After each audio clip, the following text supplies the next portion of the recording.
Welcome to Sherlock Mysteries, where nothing is ever as simple as it seems. Kindly like and subscribe to Sherlock Mysteries. Which part of the world are you watching from? Let us dive into suspense.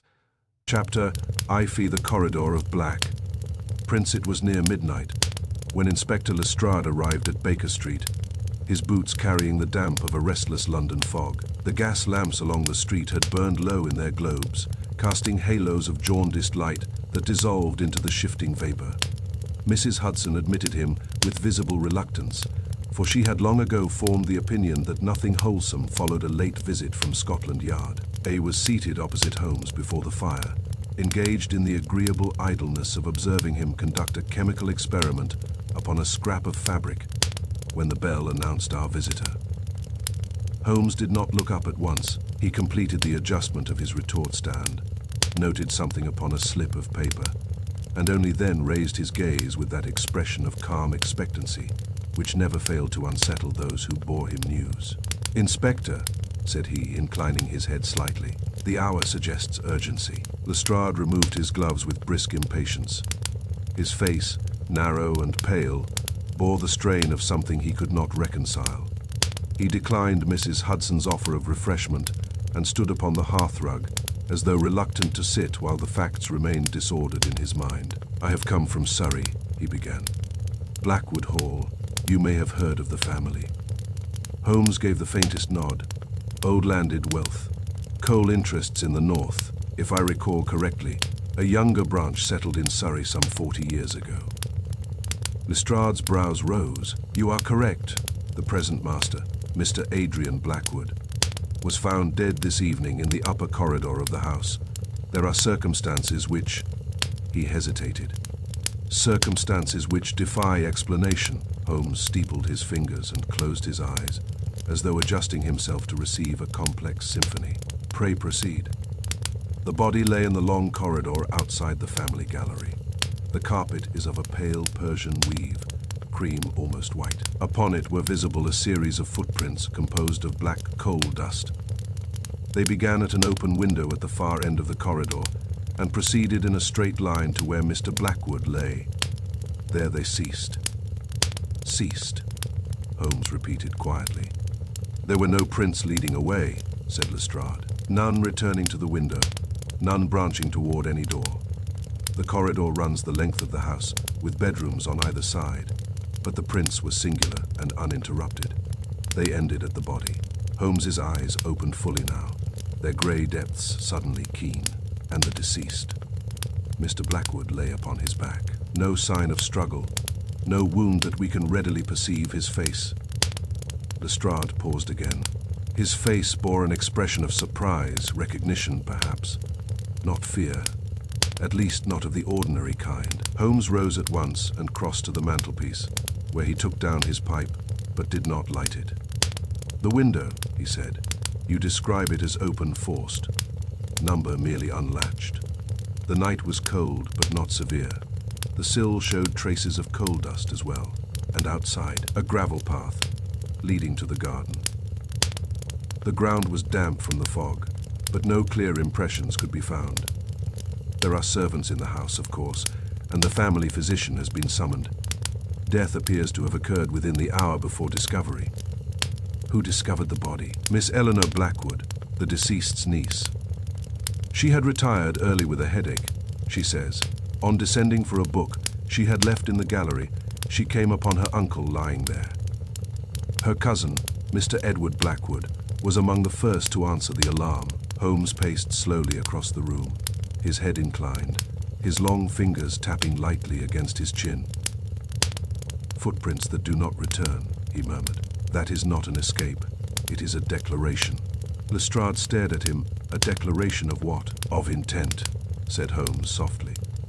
"Or of impossibility." I confess that I felt a chill unrelated to the draught that crept beneath the window. "Surely, Holmes," I ventured. "The simplest explanation is that the perpetrator left by some other means, perhaps by one of the doors." Lestrade shook his head. "Each door opens upon a bedroom occupied at the time. The occupants swear they heard nothing. The prints do not approach any threshold." Holmes turned sharply. "And the coal dust? Have you determined its source?" There is no coal scuttle in that corridor. The fireplaces in the bedrooms are all properly tended, and none show signs of recent disturbance. Holmes's expression grew thoughtful. And Mr. Blackwood himself, what of his habits, his health, his relations? Lestrade drew a small notebook from his coat. He was a widower of some years. No children, the estate is entailed, but considerable personal wealth was at his disposal. His niece, Miss Eleanor, resides with him, as does his younger brother, Mr. Sebastian Blackwood. His nephew, Mr. Edward Blackwood, has also been staying at the Hall. There are also occasional guests and business visitors, but none, so far as I know, within the house tonight. Holmes inclined his head. Financial tensions. Possibly. I have not yet examined the will. Holmes moved to the window and drew aside the curtain, peering out into the fog, as though Blackwood Hall itself might materialize before him in miniature. The expression upon the face, he said at length. You described it as recognition. Yes, then the dead man knew the author of those prints. Lestrade spread his hands. That is my assumption. Your assumption, Holmes replied gently, is a step upon a staircase whose height you have not yet measured. The inspector flushed slightly but maintained his composure. Will you come, Mr. Holmes? Holmes turned from the window, the faintest glimmer of animation lighting his features. My dear Lestrade, you have brought me the most refreshing paradox of the season. A man is approached by footsteps visible in coal dust, and yet those steps vanish at his side. Either the laws of physics have been suspended in Surrey, or someone has employed them with uncommon ingenuity. He rang for Mrs. Hudson. Kindly have a cab summoned. Watson, if you would oblige me with your company. I required no persuasion. Within minutes, we were descending into the fog-laden street, Lestrade preceding us with the urgency of a man relieved to have transferred the burden of confusion to stronger shoulders. As our cab rattled southward, Holmes remained silent, his long frame drawn inward, his eyes half closed. I knew that he was already assembling the fragments, the coal dust, the open window, the pale carpet, the startled expression. To Holmes, these were not isolated curiosities, but components of a pattern waiting to declare itself. Consider, Watson, he said suddenly, without opening his eyes. Coal dust is not an incidental substance. It clings, it betrays. One does not tread in it, unknowingly, and leave so deliberate a trail unless one intends to be seen. Then you believe the prints were placed intentionally? I believe, he replied, that nothing in this affair will prove accidental. The cab left the denser streets of London and entered the darker stretches of the Surrey Road. The fog thinned somewhat, revealing skeletal trees whose branches interlaced like black veins against the sky. At last, the looming outline of Blackwood Hall emerged, a broad, stone-fronted mansion set back from the road, its windows glowing faintly in the night. A footman admitted us in silence. The air within the hall was heavy, scented faintly with beeswax and extinguished candles. We were conducted up a sweeping staircase and along a corridor whose length seemed exaggerated by the pale carpet that stretched before us like an unwritten page. There, illuminated by hastily placed lamps, lay the body of Adrian Blackwood. He was a man of perhaps 60, his hair silvered but abundant, his features sharp and distinguished, his eyes still open, fixed upon the ceiling with a look that was neither terror nor serenity, but something between, a dawning comprehension interrupted. Holmes approached without haste. He knelt beside the body, his gaze flickering over the face, the hands, the clothing. Then he rose and turned toward the far end of the corridor. The footprints were unmistakable. They began at the open window, each print distinct against the pale weave, black as ink. They advanced in measured intervals, neither hurried nor erratic, straight toward the place where the body lay. And there they ended. Holmes stood very still. Lestrade watched him anxiously. You see, Mr. Holmes, there is nothing beyond. Holmes did not answer at once. He moved slowly along the line of prints, examining each with minute attention. He crouched near the window, inspecting the sill, then returned to the final print beside the dead man's hand. At last he spoke. No, said Sherlock Holmes softly. There is nothing beyond. He pointed to the carpet just beside the final mark. "There," he said, "is the beginning of our answer." And I, straining my eyes to discern what he had perceived, felt that peculiar thrill which accompanies the first faint illumination of a profound and terrible design. Chapter Taseki, the window, and the dead man, the corridor at Blackwood Hall, was long and narrow, panelled in dark oak that drank in the lamplight, until the very air seemed stained with shadow. Lamps had been set at intervals upon small tables, their glass chimneys trembling whenever a draught stole in from the open window. Between these pools of yellow light the passage ran away into gloom, and it was upon that pale carpet, so out of keeping with the somber wood, that the blackened prints lay like a sentence written in a harsh, emphatic hand. They were, as Lestrade had said, perfectly formed. Each heel and toe was stamped with the certainty of a man walking at leisure, and each interval between them was so evenly measured that the impression was less of human movement than of a demonstration. One might have thought that someone had taken a boot, blackened it deliberately, and pressed it down with care. Holmes knelt beside them with his silver lens in hand. He did not touch them at first. He merely observed his head inclined, his shoulders hunched in that attitude which I had come to associate with the highest concentration. Only after a long minute did he brush lightly at the powder with the corner of his handkerchief. The coal dust rose in the lamplight in a faint, smoky breath and settled again. "Observe, Watson," said he, without looking up, "the definition of the ridges. The granules have not been ground into the fibers. They lie upon the surface. That suggests," I began, "that suggests that the foot did not bear the full weight of the body." Holmes finished quietly. "A boot pressed down by a living man compresses the pile. The dust is forced into the weave. Here it sits like soot upon glass." Lestrade, who had been shifting impatiently from one foot to the other, made an exclamation. "Then the fellow was light as a feather." Holmes's mouth twitched. "If you propose that our murderer is a cherub, Inspector, I cannot entirely disprove it." Yet he moved to the open window. The night air was keen and damp. Fog clung low upon the grounds like a pall spread upon the earth, and beyond the faint outline of the formal garden one could see only darkness and the suggestion of trees. Holmes leaned out, his hand upon the sill. "The latch has been raised cleanly," he remarked. "No tool marks. Whoever opened it did so from within, or possessed a key and the leisure to use it." "A key to a window," Lestrade scoffed. Holmes pointed to the brass mechanism. "A security catch fitted after a series of burglaries in the district, no doubt. The sort which takes a small key. Where is the key kept?" A footman, pale, faced and rigid with anxiety, answered from the doorway. "In the study, sir, on the ring with the other spares." Holmes nodded, as if this were a minor point, yet I saw that his eyes had sharpened. He stepped back and surveyed the corridor from window to corpse, measuring distance by glance alone. Then his gaze dropped again, not to the prints, but to the space between them. "There are no smears," he said. "No sliding of the foot, no hesitation. A man who is surprised, who sees his victim ahead of him, alters pace, shortens stride, shifts weight. Here the stride is metronomic." He rose and approached the body. Adrian Blackwood lay precisely as I had first seen him, his limbs arranged with a strange neatness, as if death had found him in the midst of conversation rather than struggle.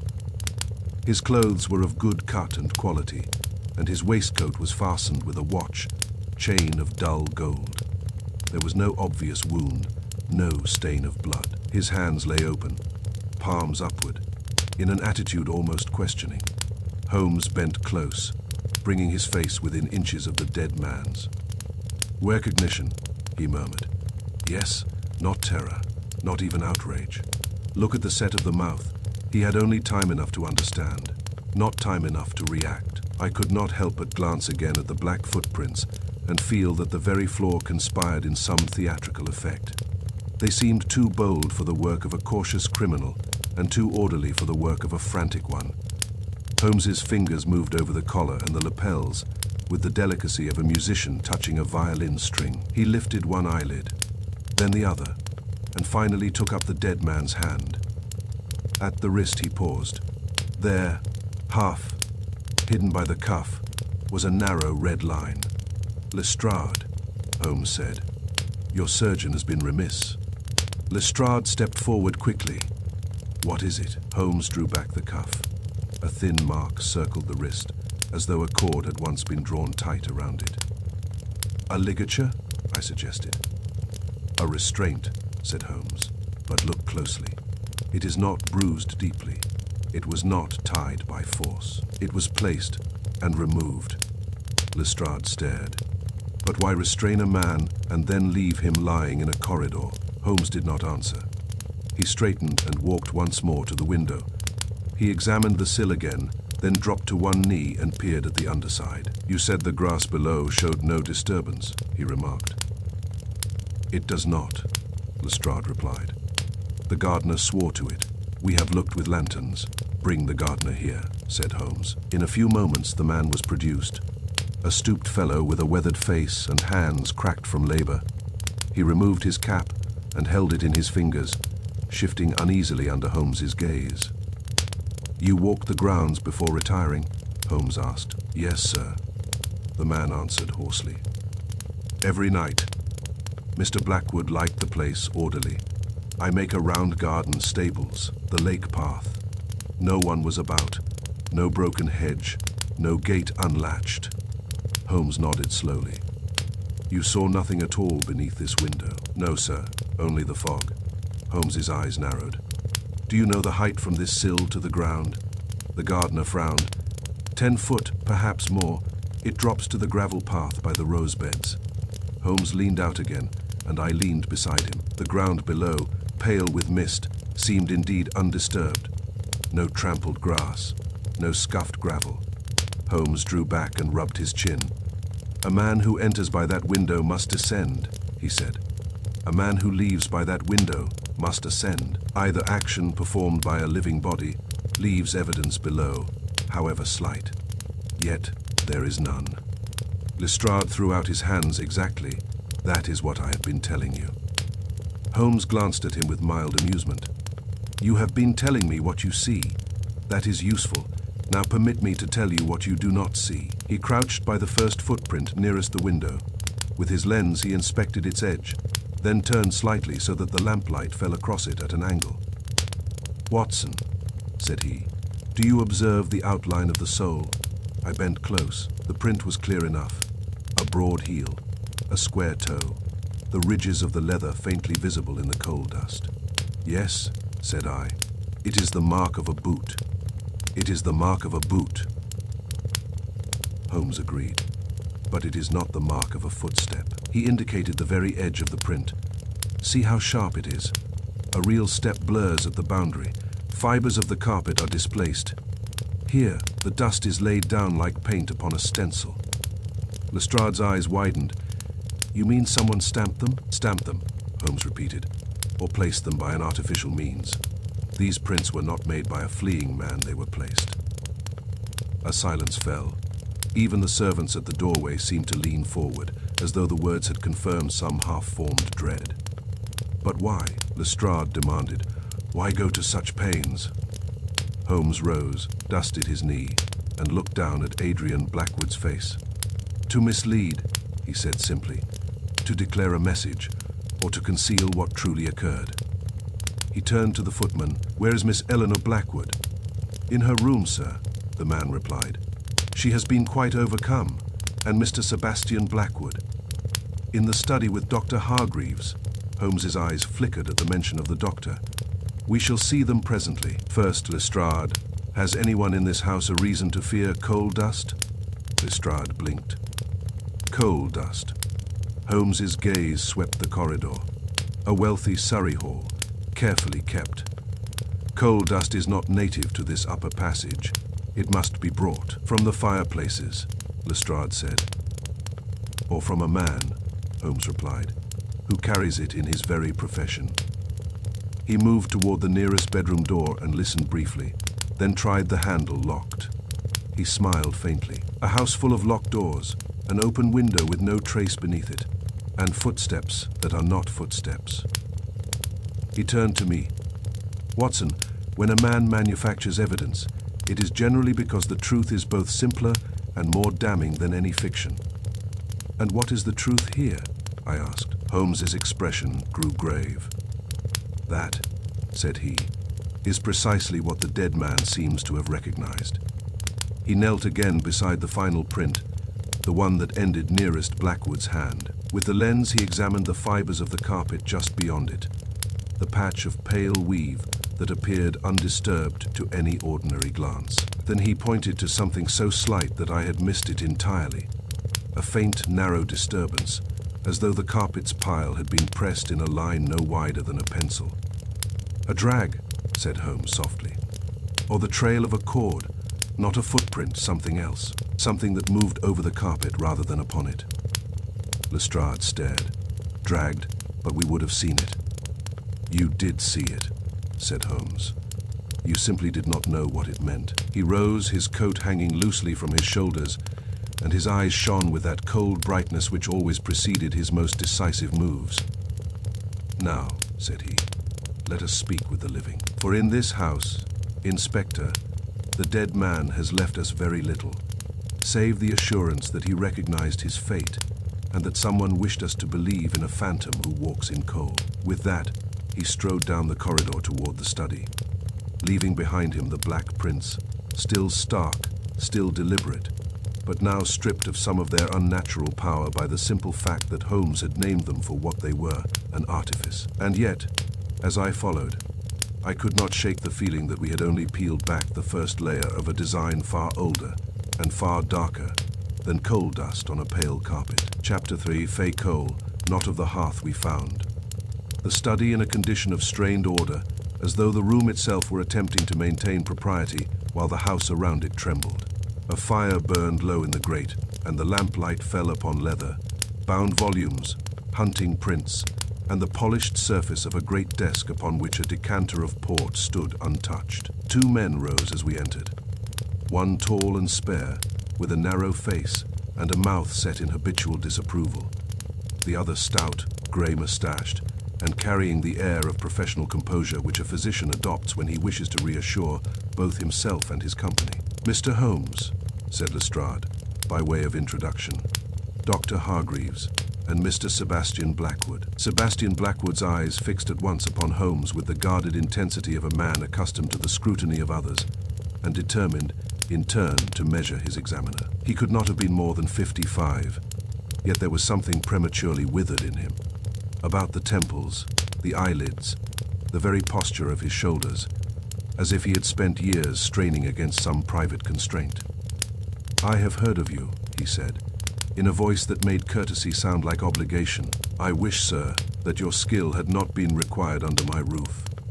Holmes inclined his head. "Skill is never required where reason has already been applied, Mr. Blackwood. I fear it has not been." Dr. Hargreaves cleared his throat. "The circumstances are singular. I have examined Mr. Adrian as best I may. There is no obvious trauma, no sign of poison upon the lips. The heart," he spread his hands helplessly. "The heart has ceased. That is all I can say with certainty until a proper post-mortem is conducted." Holmes's gaze moved from the doctor's face to his hands. Clean, well kept, yet with the slight tremor of fatigue. "You were summoned quickly?" Holmes asked. "Immediately upon discovery," said Hargreaves. "Miss Eleanor found him and raised the alarm." "And Miss Eleanor, she is in her room, shocked." Holmes turned slightly towards Sebastian. "Your brother's habits. Was he in good health? Did he take any medicine?" Sebastian's mouth tightened. He was healthy enough, strong, stubborn. He took no medicine beyond the occasional draught for sleep, and even that rarely. Holmes's eyes narrowed. "And his affairs? Any recent disputes?" Sebastian shifted his weight. "My brother had opinions. He was not always charitable, but he had no enemies that I know of." Holmes let the phrase pass without comment, yet I saw that he stored it away. He moved nearer the desk, where a small brass stand held keys upon a ring. "The keys you mentioned," he said to the footman at the door. "These include the window catch." "Yes, sir." Holmes lifted the ring, letting it jingle softly. He did not count them in the ordinary manner. Instead, he allowed them to hang, noting their wear, their polish, the distinct way each sat upon the ring. "Interesting," he murmured. Lestrade leaned forward. "What is?" "One key here is brighter than the others," Holmes observed. "Used more recently, it would correspond to a small brass lock, such as a window catch." He replaced the ring and looked at Sebastian. "Who last handled these?" Sebastian's eyes flickered. "Any of the servants might. We keep them here for convenience." Holmes smiled faintly. "Convenience is often the accomplice of crime," he asked then, to return to the corridor. And there, with the lamps rearranged to provide better light, he knelt again beside the black footprints. This time he produced from his pocket a small square of glass and a knife. With the blade he scraped gently at the residue, gathering a pinch of it upon the glass. The act was so unassuming, so like a child collecting soot, that one might have thought it of little consequence. Yet Holmes handled the dust with the reverence of a man examining a rare gem. He held it beneath his lens. For several minutes he said nothing. His face remained composed, but his eyes sharpened to a bright, almost gleeful focus, as though some stubborn calculation had just resolved itself. At last he rose. "This," said he, holding the glass to the lamplight, "is not the coal of a domestic fireplace." Lestrade stared. "Coal is coal, surely." Holmes shook his head. "To a man who burns it, perhaps. To a man who studies it, no. Domestic coal is selected, broken, and handled with a degree of care. Its dust is comparatively fine, and it contains here. See," he angled the glass, so that a faint glitter appeared. "Metallic fleck, coarse grit, the sort of residue produced by engine fuel." "Engine fuel," I repeated. "Yes, Watson.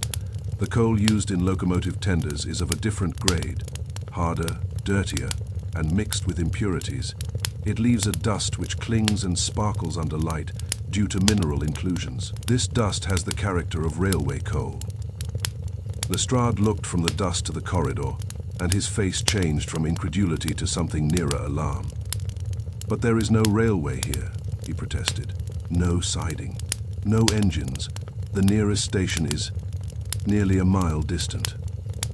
Holmes finished. "And the nearest engine shed stands beyond a narrow service lane, seldom used by guests."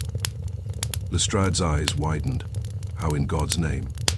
Holmes's gaze traveled down the corridor once more, along the line of black prints. "By the very means which the criminal wishes you to ignore," he said quietly. We descended then, Holmes moving with quick, decisive steps, and I noticed that the servants watched him with a mixture of hope and dread, as though he were both physician and judge. In the lower hall we encountered the butler, a solemn man named Carter, whose dignified composure suggested years of practice in maintaining calm amid aristocratic disturbances. "Mr. Carter," Holmes said, "has any visitor arrived today by unusual means? A man from the station, perhaps? A laborer, a mechanic?" The butler stiffened. "No, sir. No one has come to the house save Mr. Mercer, who arrived in the afternoon in his trap, and the tradesmen, milk, bread, and the like. Nothing else." "And no servant has been to the engine shed?" Holmes asked. Carter's brows knit. "Certainly not, sir. It is not our custom. The shed is for the railway men." Holmes nodded, as if the denial itself were a form of confirmation. "Then we must speak with the railway men," he said.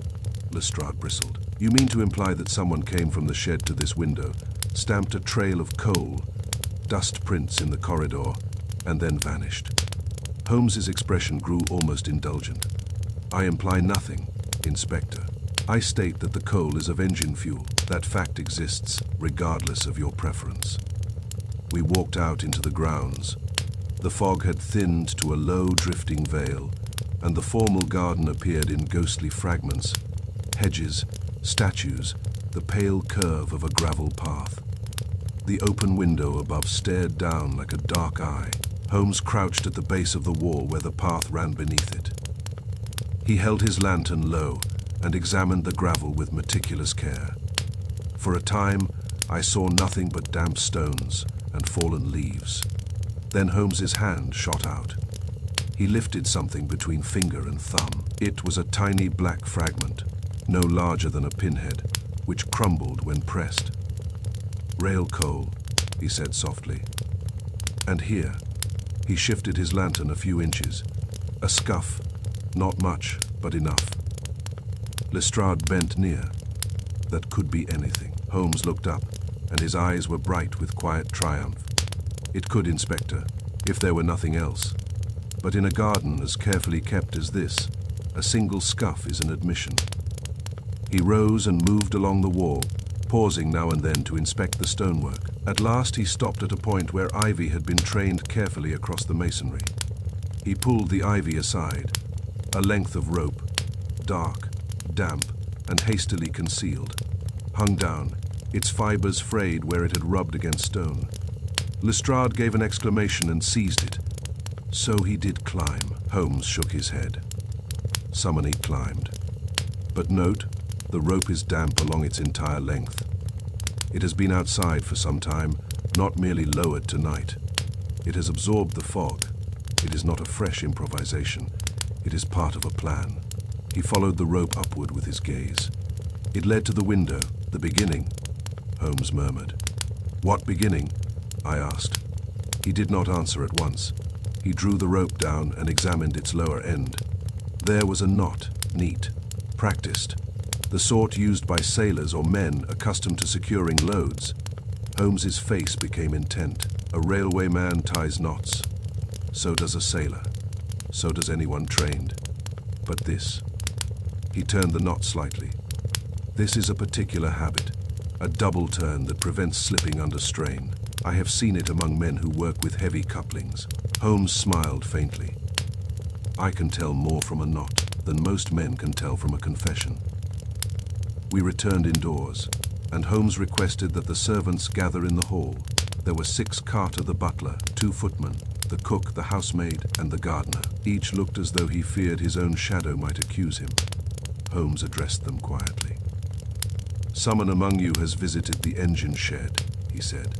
"Perhaps only once, perhaps by accident, perhaps for reasons you did not consider criminal. I do not accuse you. I ask you only to tell me if any of you has been upon the service lane tonight." They shook their heads with various degrees of insistence. Holmes's eyes moved from face to face, lingering not on the mouths that protested, but on the hands, the cuffs, the boots.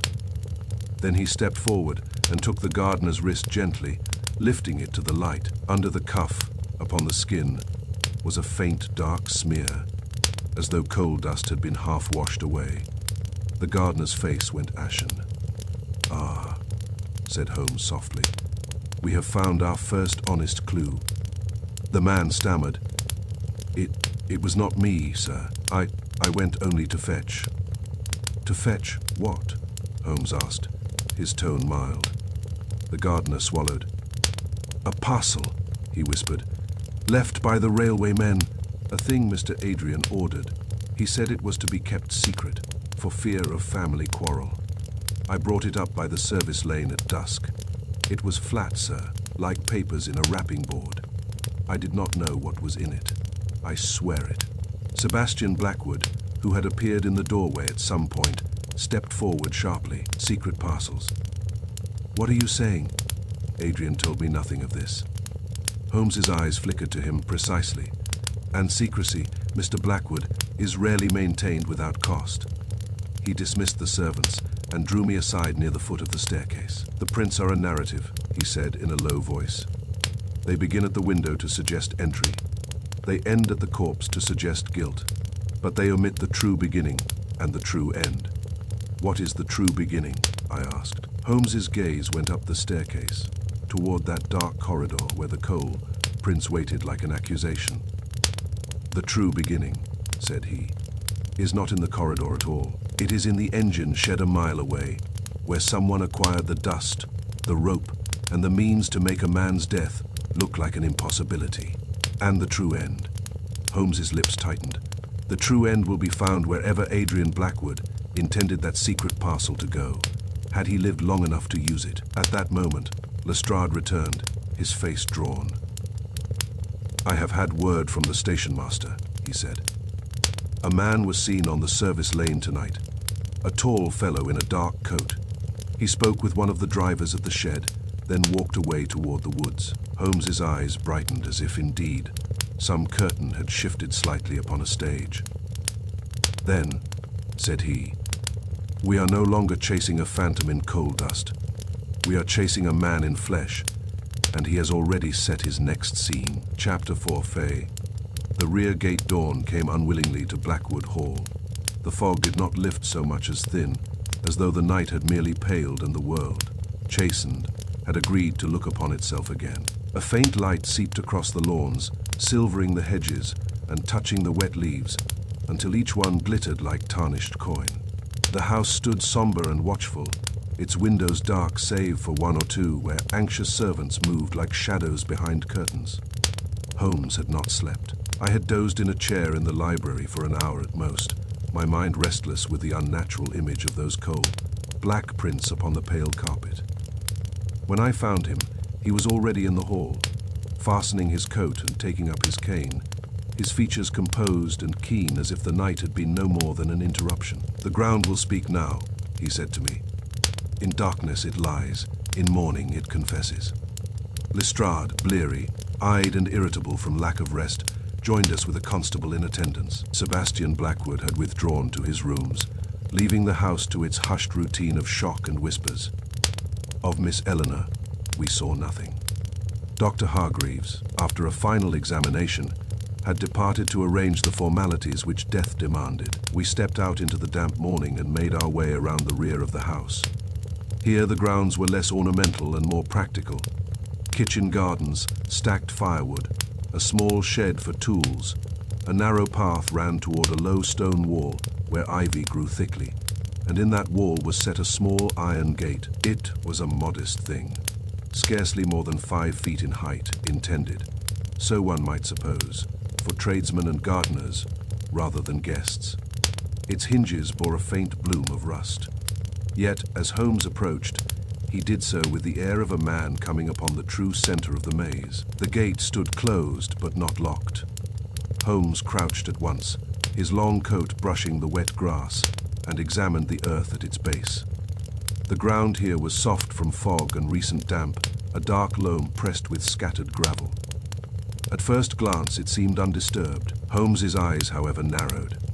"There," he said. He indicated a pair of faint lines, nearly parallel, impressed lightly in the earth.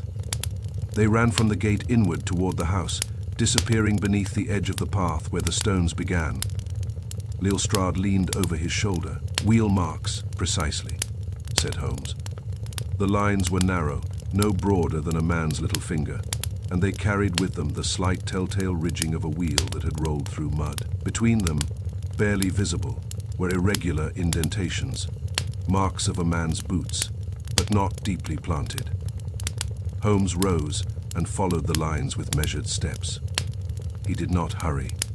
His cane tapped softly as he walked, not in support, but in rhythm, as if his mind required the cadence. The tracks led toward the back of the house, curving slightly to avoid a flower bed. At the base of the kitchen steps the lines deepened, as though the weight borne by the cart had increased, and there, upon the edge of the stone, was a darker smear where something had rubbed. Holmes bent and touched it with a gloved finger. "Coal dust," he murmured. The tracks continued back again toward the gate, but the return lines were lighter, the impressions shallower, as if whatever weight had pressed them in the first instance had been removed.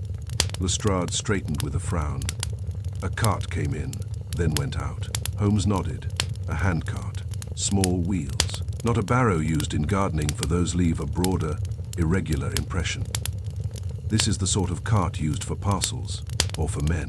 At the word, Lestrade's expression tightened. He glanced toward me, then back at Holmes. "You mean the body was brought here?" he demanded. Holmes's eyes remained upon the tracks. "I mean that a man was conveyed here and removed as well." The implication struck Lestrade with visible discomfort, for even in his long acquaintance with crime he retained, as most men do, a reluctance to accept a plot that required both deliberation and ingenuity. "But the body is upstairs," he protested, "in the corridor." Holmes looked up at him, and the faintest trace of impatience entered his voice. "Bodies are not trees, Inspector. They may be moved," Lestrade flushed. "Then you suggest the murderer wheeled the body in a cart, brought it into the house, and what? Carried it upstairs, and afterward wheeled himself away again." Holmes shook his head. "Number, you cling to the vulgar notion that the cart is the murderer's convenience. It is not. It is the murderer's story." He pointed with his cane to the lighter return track. If a man had escaped by this route, the outward marks would be deeper. His own weight added to the cart. Instead, the outward track is lighter. Whatever pressed those wheels down on the way in was absent on the way out. Lestrade stared at the faint lines, as though by staring harder he might force them to become something else. "The gardener says no cart belongs to the estate," I observed. At that moment, the gardener himself appeared, summoned by a footman. He was pale, his cap clenched in both hands as if it might save him from accusation. "No cart, sir," he insisted before Holmes could ask. "None. We have a barrow, old and wide. Wheeled this. This is not ours." Holmes regarded him thoughtfully. "And you heard nothing in the night?" The gardener swallowed. "The fog muffles sound, sir, and the servants' quarters are at the other end, but I heard no wheels." Holmes nodded, as if expecting the answer. "Fog muffles," he said softly. "Yes, fog hides. Fog lends itself to men who wish the world to be blind." He walked back to the gate, examined the latch, and then swung it open. Beyond lay the service lane, a narrow strip of packed earth, bordered by thorn hedge and skeletal trees.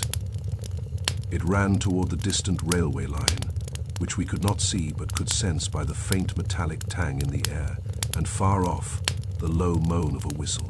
Holmes stepped through and examined the ground on the lane. Side, here the tracks were clearer. The wheels had cut faint grooves, and at intervals there were marks where the cart had jolted over stones. Holmes followed them a dozen yards, then stopped abruptly. "Ah," he said. Lestrade and I hurried to his side. Holmes pointed to a patch of earth where the grooves ended in a slight swerve, and beside them was a broader scuff, like the drag of a boot heel. "Someone stopped here," he observed, and turned the cart around. "Note the pivot point." The left wheel dug in as weight shifted. Lestrade frowned. "So," Holmes tapped the spot with his cane, "so the cart was not pushed by a man unfamiliar with such labor. He turned it like one who has done it 100 times. He straightened and looked toward the distant trees. "We have," said he, "a rope at the window, railway coal on the carpet, and now a handcart track from lane to house. Each is a prop, each is placed where it will be seen. Yet each, if accepted at face value, produces a contradiction." Lestrade crossed his arms. "Contradiction? The facts fit well enough. Someone came from the railway, brought coal dust, climbed the rope, killed Blackwood, escaped by cart. It is ugly, but it is possible." Holmes's eyes flashed. "Possible. And therefore precisely what your murderer wishes you to believe." Lestrade's jaw worked. "Then what do you believe?" Holmes did not answer at once. He turned back toward the house, his gaze lifting to the upper windows. The corridor window still stood slightly ajar, its dark opening visible even in daylight. "I believe," he said slowly, "that the murderer has not yet shown us his method, only his misdirection. A rope suggests a climb. Coal dust suggests a railway man. A cart suggests removal. Yet none of these, taken alone, explains why the prints stop at the corpse, why there is no struggle, why the man's face shows recognition and not fear, and why—" He paused, and his voice lowered, "why there was a restraint, mark upon the wrist that was placed gently, not violently." I felt the pieces begin to assemble in my own mind, though not yet into any coherent picture. "You think," I said cautiously, "that the corridor scene was arranged after death?" Holmes looked at me, and there was approval in his eyes. "Arranged or used a stage need not be built after the play begins. Sometimes it is built long before, and the actor is only brought on at the correct moment." Lestrade made a sound of impatience. "Holmes, you speak in riddles." Holmes's expression softened slightly. "I speak in observations. Riddles come later, when men refuse to see." He turned to the gardener. "You spoke last night of a parcel fetched from the railway shed at dusk. Where is it now?" The gardener's eyes darted toward the house. I gave it to Mr. Adrian's man, sir. Thomas, he took it up to the gallery." "Thomas?" Lestrade repeated. "Who is Thomas?" "A valet," the gardener stammered. "Mr. Adrian's valet. He has been with him for years." Holmes's gaze sharpened. "And where is Thomas now?" The gardener hesitated. "I do not know, sir. He was not in the servants' hall this morning." Lestrade's face changed. "Not in the house." Holmes's voice was calm, but I heard steel beneath it. "Inspector, if the murderer has indeed escaped by cart, then he has had ample time to be gone. But if he has merely ensured we should think so, then he is either still near, watching our confusion, or else he has arranged his absence in advance." Lestrade's eyes narrowed. "You suspect the valet?" "I suspect," Holmes replied, "that the valet's absence is a clue, nothing more yet." He stepped back through the gate and closed it gently, as though sealing an argument. "Come," he said to me. "We have examined the ground. Now we must examine the house, for the rear gate has told us one thing with certainty. Someone wishes us to follow tracks that were laid like breadcrumbs. And when crumbs are laid so carefully, it is generally because the baker does not wish you to find the kitchen." As we walked toward the house, the fog shifted, and for a moment the rear of Blackwood Hall seemed to loom not as a home, but as a fortress of secrets. Its walls old, its windows watchful, and its inhabitants trapped within a design they did not yet understand. Behind us, the faint wheel marks lay in the damp earth, like the handwriting of a man who wished to be read, and I could not shake the uneasy conviction that in reading them, we were being guided, step by step, toward a truth that the murderer had prepared with equal care. Chapter Vife the engine shed that afternoon, under a sky the color of tarnished pewter. We set out for the railway engine shed, which lay beyond the service lane, and a stand of elms that screened it from the polite view of Blackwood Hall.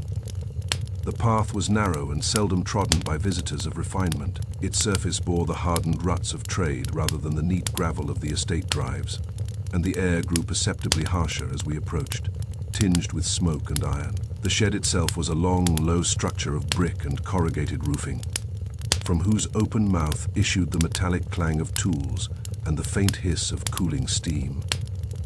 Idle freight carriages stood upon a siding nearby, their iron frames streaked with rust and their wooden panels blackened by years of soot. It was a place of labor, not of leisure, a place where the marks upon a man's cuffs were accepted as the sign of honest employment. A solitary watchman awaited us within, a broad-shouldered fellow with a beard grizzled by coal dust rather than age. He removed his cap as Lestrade introduced us, and cast a wary glance at Holmes, as if uncertain whether he faced a gentleman or an inquisition. "You keep watch here through the night?" Holmes inquired. "Aye, sir," the man replied. "When engines are idle, tools have a way of walking if no one minds him." Holmes stepped inside without further ceremony. Coal dust lay thick upon the floorboards, so thick that each of our footfalls left a clear imprint. The place smelled strongly of oil and iron filings. Against one wall stood a row of handcarts, low, sturdy affairs, with wooden platforms and iron-rimmed wheels, used for shifting coal or parts. Holmes did not at once examine the carts. Instead, he turned his attention to the ground near the entrance. "Curious," he murmured. Lestrade followed his gaze. "What is it?" Holmes indicated a rectangular patch near the doorway, perhaps 3 feet across. Unlike the surrounding boards, which were powdered liberally with soot, this area was comparatively clean. The grain of the wood showed through, and only a faint gray film remained, as though the space had been swept within the last few hours. The watchman shifted uneasily. "I gave it a brush this morning, sir. Didn't like the look of the mess." Holmes raised his eyes. "Only this portion?" "Aye, there was a bit of spillage." "Spillage of what?" The man hesitated. "Coal from a cart, sir." tipped some when a gentleman came asking directions. Holmes's interest sharpened. A gentleman? Yes, sir. Late last evening, near dusk. Perhaps a little after. Said his carriage had broken an axle upon the lane, and he'd lost his bearings in the fog. Asked the way back to the main road. Holmes exchanged a brief glance with me. And he entered the shed? Holmes asked. Only just inside, stood where you're standing now. Didn't wish to soil his boots, he said. The watchman allowed himself the faintest hint of amusement. Strange place to worry about boots, I thought. Holmes crouched and passed his fingers lightly over the cleaner boards. He lifted them and examined the faint residue upon his glove. Spillage, you say, and you swept only this patch? Yes, sir. Holmes nodded thoughtfully. Describe this gentleman. The watchman scratched his beard. Tall, dark coat, hat pulled low, spoke well enough, like a man used to being heard, not a laborer. That's certain. Hands were clean, but there was a mark on one cuff, black like he'd brushed against soot. Holmes's eyes flickered. Did he touch anything? Not that I saw. He kept near the entrance, looked about, asked his questions and went. On foot, Lestrade demanded. Aye, said he'd left his carriage further back on the lane. Holmes rose slowly and turned toward the row of handcarts. There are several here, he observed. 4, said the watchman. All accounted for. Holmes approached the nearest. It was a sturdy cart with a broad wooden base and iron rims upon its wheels. He bent to examine the rim, running his finger along its circumference, then withdrew a measuring tape from his pocket, a slender, well-worn instrument which I had seen him employ in many unlikely places. He measured the width between the inner edges of the wheels, and then the diameter of the rim. Lestrade frowned. What are you about? Holmes did not answer immediately. Instead, he moved to the next cart and repeated the measurement, then the third, and finally the fourth. At the second cart, he paused. Inspector, he said quietly, would you be so good as to recall the width between the wheel tracks at the rear gate? Lestrade hesitated. You measured them yourself. Indeed, and I recall that they were separated by precisely 22, 2 inches from inner edge to inner edge. Holmes stepped back from the cart and held up the tape. 20. 2 inches, he said. Lestrade stared at the wheel rims, then at Holmes. You mean? I mean, Holmes replied evenly, that this cart matches the impressions at Blackwood Hall with mathematical precision. The watchman's eyes widened. Sir, no one took that cart without my knowing. Holmes did not contradict him. Instead, he knelt and examined the wooden base of the cart. He passed his lens slowly over its surface, then leaned closer still. There, he said softly. I bent beside him. Upon the rough wood, amid streaks of soot and scratches from tools, there clung something pale and fibrous, so faint that it would have escaped any but the most attentive eye. Holmes touched it delicately. Carpet fiber, he said. Cream in color, Persian weave, if I am not mistaken. Lestrade gave a low whistle. Then the cart was at the hall. Yes, Holmes said calmly, and bore more than coal. The watchman had grown pale. Sir, I swear, I left them here at dusk. I walked the line at 9. I saw nothing amiss. Holmes rose and regarded him steadily. You may be telling the truth. A cart may be removed and returned within minutes, especially if one has the means to distract a watchman with questions of broken axles and directions. The man's shoulders sagged. He lingered, sir, long enough for me to fetch the map from the back wall. Perhaps I turned my back. Holmes nodded. And in that interval, he could have wheeled the cart out and back again if he were prepared. Lestrade's expression darkened. Prepared, you suggest he came here intending to use the cart. Holmes turned toward the entrance and the swept patch of boards. The absence, he said quietly, is more eloquent than the presence. Coal dust lies thick everywhere else. Yet here at the threshold it was recently cleared. Why? Because it bore marks inconsistent with the story the gentleman wished to tell. He stepped outside and examined the ground immediately before the shed. The earth was harder here, but faint wheel impressions could still be discerned, leading toward the lane. "They are fresher than the others," Holmes murmured. "The edges are sharper. This cart left and returned." Lestrade folded his arms. "Then the sequence is plain. The man comes to the shed, borrows a cart, goes to Blackwood Hall, conveys the body by the rear gate, stages the corridor with coal, dust prints, and departs again." Holmes looked at him with a curious expression, half approval, half regret. "You construct a narrative admirably, Inspector. It is almost persuasive." "Almost," Lestrade snapped. Holmes's gaze grew distant. "If the body had been brought from the shed to the hall, we should expect coal dust beyond the planted prints. A trail, however faint, upon the lower floors, upon the stairs. Yet there is none. The corridor contains prints, but only those prints. The rest of the house is free of such contamination." Lestrade frowned, because he was careful. "No man who wheels a coal-stained cart into a house can prevent the transfer of dust entirely," Holmes replied. "Coal clings, it marks, it betrays. Yet beyond the deliberate prints upon the carpet, there is nothing." He began to pace slowly along the shed's threshold. "Therefore," he continued, "the coal was not carried upon the body. It was applied separately. The cart conveyed something, but not a man already dusted in soot." Lestrade's eyes narrowed. "Then what did it convey?"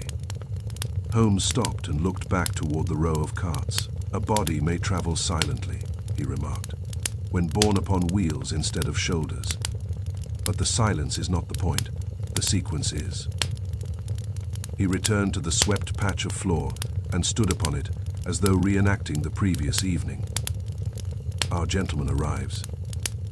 He engages the watchman in conversation. He ensures that the cart is accessible. He departs, perhaps pushing it quietly, perhaps leaving it hidden near the lane. Later, under cover of fog, the cart travels to the rear gate of Blackwood Hall. It carries weight inward and returns lighter." Lestrade nodded grimly. "So the body was moved?" "Yes," Holmes agreed. "Moved. But from where?" The question hung in the smoky air of the shed. The watchman shifted again. "Sir, if the gentleman were involved, I could point him out. I would know his voice." Holmes regarded him thoughtfully. "Perhaps you shall have that opportunity." We stepped outside, and Holmes stood for a long moment gazing back toward the direction of Blackwood Hall, though it was hidden beyond trees and mist. "The watchman's account places a stranger near the shed before the murder was discovered," I said. "Surely that is significant." "It is," Holmes replied, "but not in the manner Lestrade hopes." He tapped his cane thoughtfully against the ground. "What troubles me most, Watson," he continued, "is not the presence of coal dust in the corridor, but its absence elsewhere.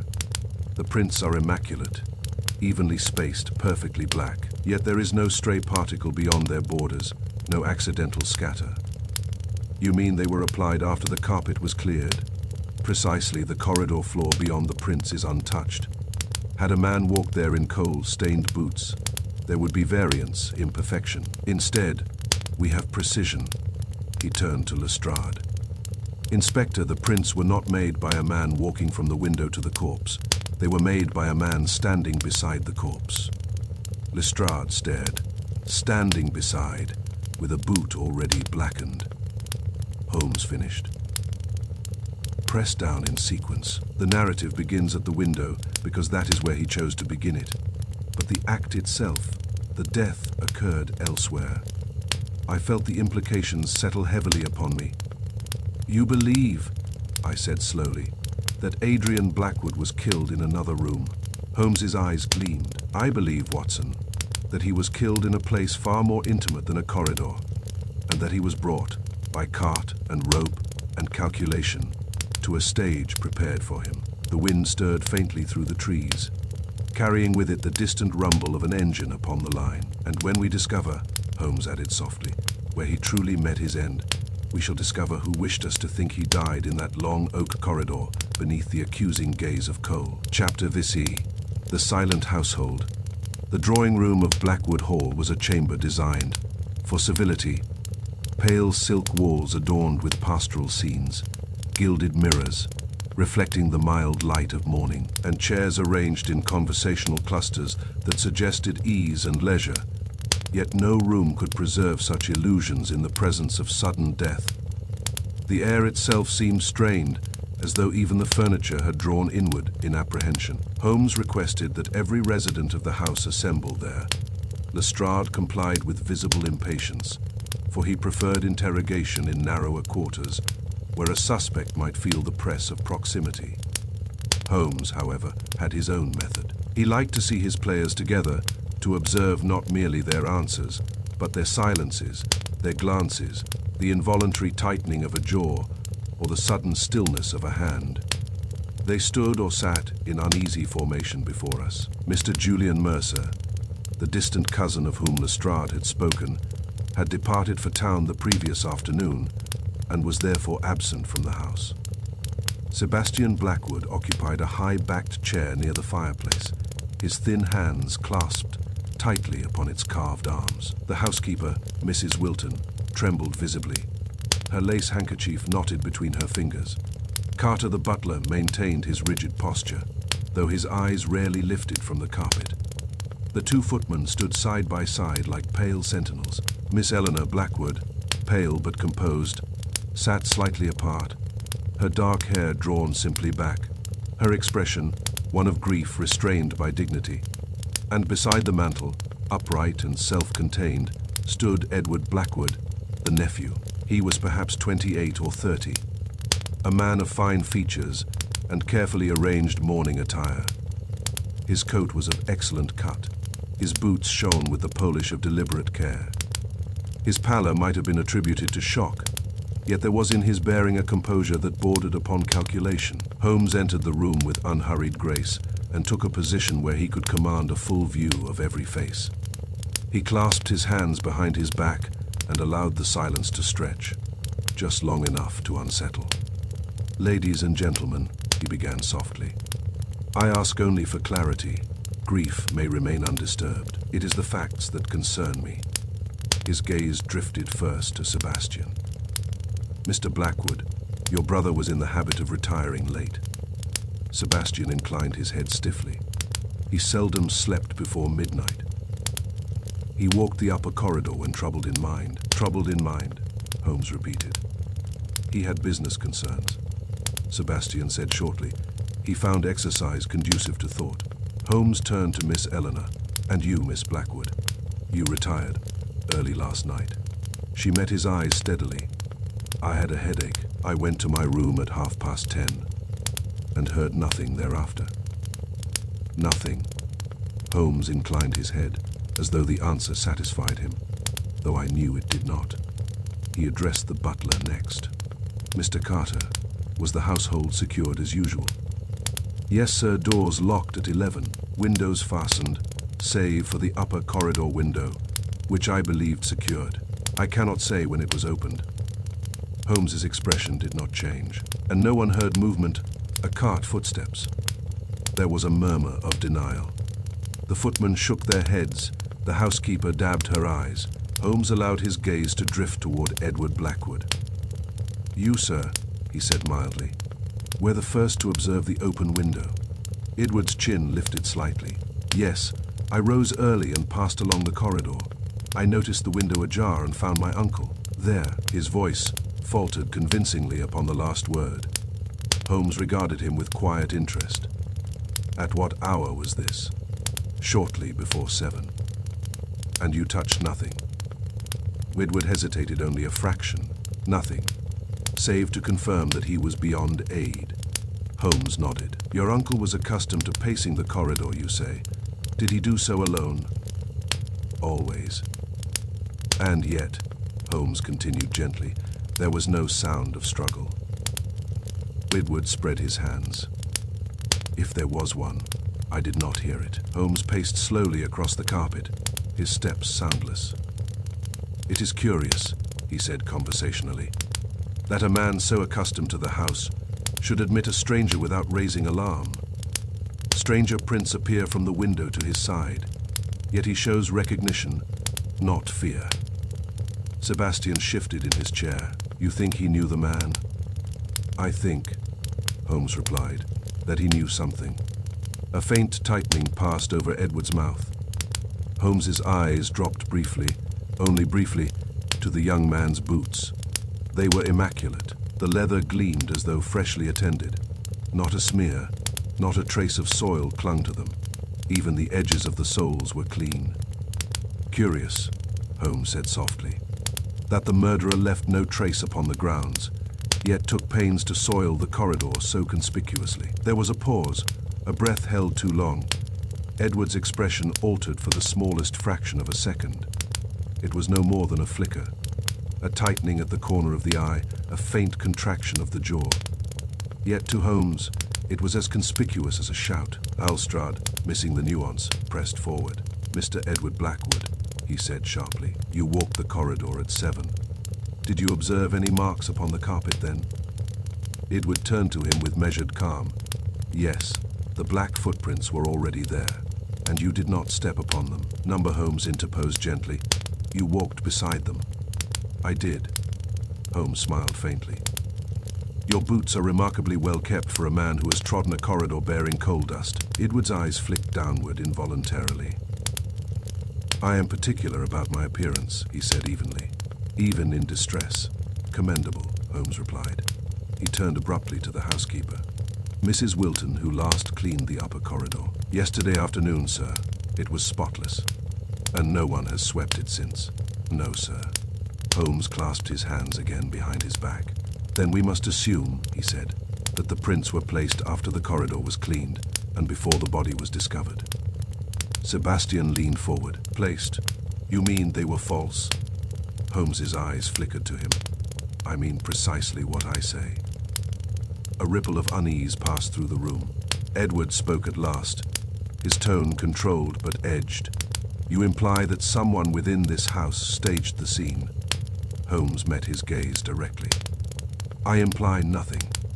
I observe that a scene was staged. Whether the hand that arranged it belonged to one within or without is a matter for proof. Edward held his stare a moment longer than courtesy required, then looked away. Holmes continued as though the exchange had not occurred. Mr. Blackwood's valet, Thomas, has not been found. At this, several of the servants exchanged anxious glances. Edward's brow furrowed. Thomas is absent. So it would appear, Holmes replied. When did you last see him? Edward considered. Yesterday evening. He brought my uncle a parcel, one delivered from the railway shed. Holmes's gaze sharpened almost imperceptibly. And you saw this parcel?